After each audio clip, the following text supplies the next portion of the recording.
That's all right. Okay, hi, I am here with Louise. Louise has been a member of Ignite since January 2014, so 4 years at training at Ignite.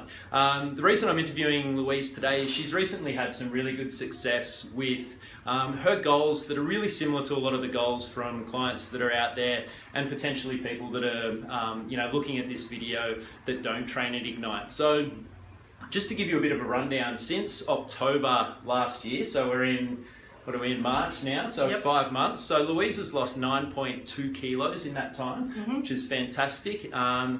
8 kilos of fat mass and 9 centimeters off your waist. So firstly, congratulations for that. It's amazing. And you did that via doing the Good to Great in October. Yes, I did. So tell people about where you were at before that and why you decided to jump on board with that program. Okay, so I think the big motivation for me for starting the program was that I obviously wanted to lose weight, and I had tried to lose weight but it was unsuccessful, and I had put on weight over probably about 6 years, and it was really hard to get back to that weight where I was at. So when the program came up, I had to set some really firm goals, and the first goal was that I was going to give up sugar. So that's what I committed to, because sugar had really crept into my diet, and I felt like it was becoming a real daily habit that I really had to kick. Yeah, okay. So had you recognised that before you did the program, yes. or is that something that for a long time I realised that sugar was an issue, and it was hidden sugars as well. So it wasn't just sweets. It was milk as well. Like I was drinking a lot of milk. Okay. Interesting. Yeah, great.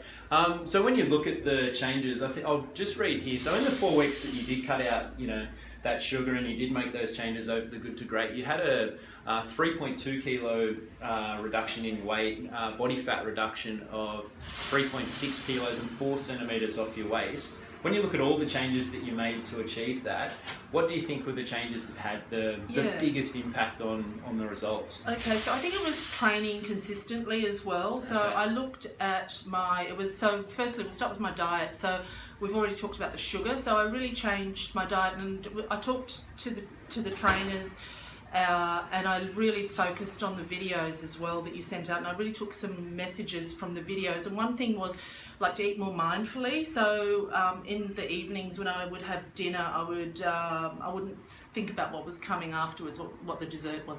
That was the main event, the meal. I stopped eating between meals and just having 3 good meals a day, and it was based on the advice that I was given in the videos and from the trainers.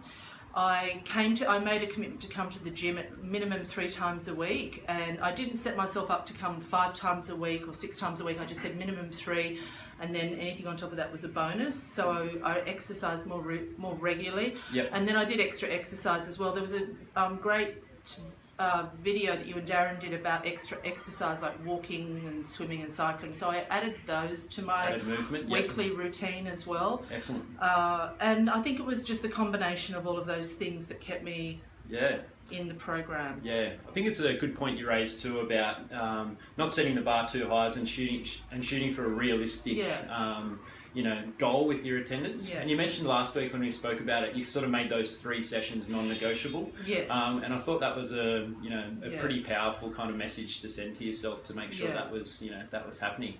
I think one of the things about your journey that's particularly impressive is that after that initial 3.5 kilo loss, you've since lost another 6 kilos.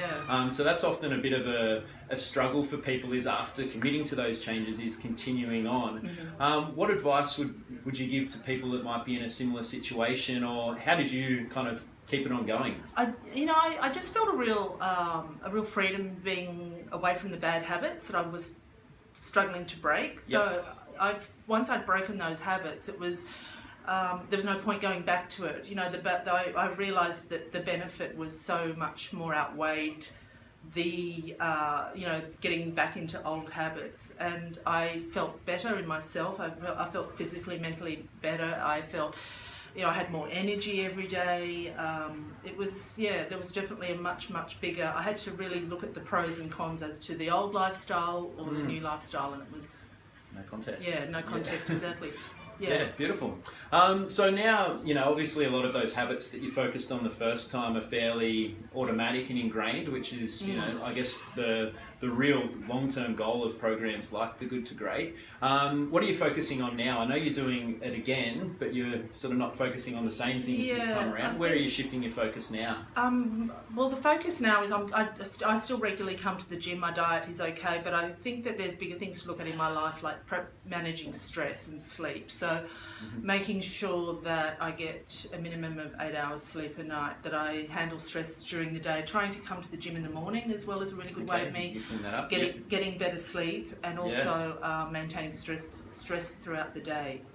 Wonderful. All right, Louise, we'll wish you all the best with that and with this journey. So, we'll leave it there. Good work. Thanks.